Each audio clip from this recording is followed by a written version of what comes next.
Hello, my name is Kyle Denny, and this will be my first reflection journal for our teaching histories class.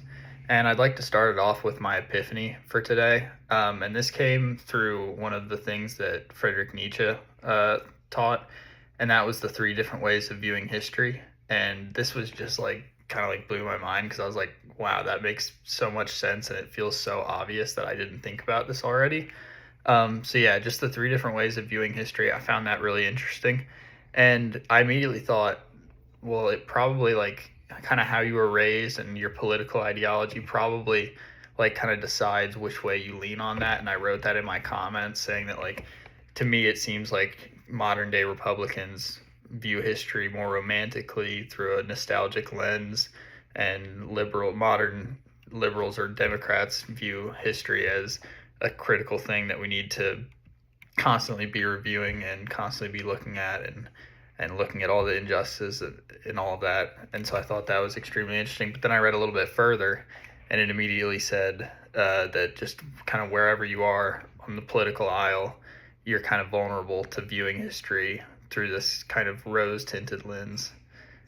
So I thought that was very interesting, and it kind of challenged my assumption right away, as I feel like I made an assumption and I was immediately proven wrong by it just by reading a little bit further. So I'd say that that was definitely my epiphany today, where I just kind of realized like, wow, that's really interesting, and I'm gonna take that and talk about it when I teach history courses about the different ways you can view history and how that affects your retelling of history when you're talking about it. And then for how am I shifting my thinking?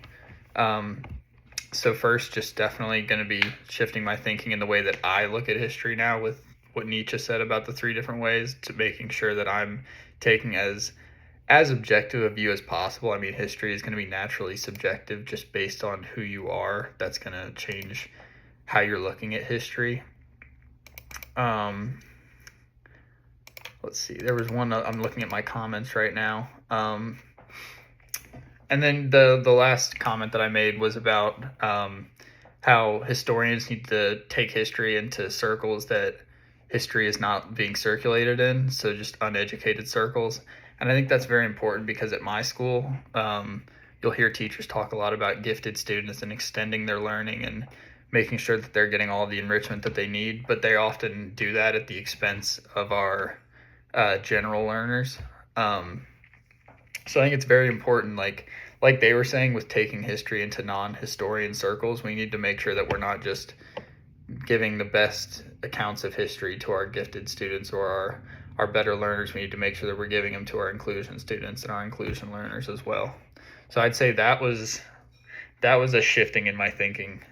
But more like now I have kind of some information on how I can argue that we should shift our thinking in this way as a school. So I'd say that the three different ways of teaching history was an epiphany that I just kind of blew my mind, and I loved that. And then sharing history in non kind of history based circles, just being very important. I find that to be a great shift in thinking. Thank you.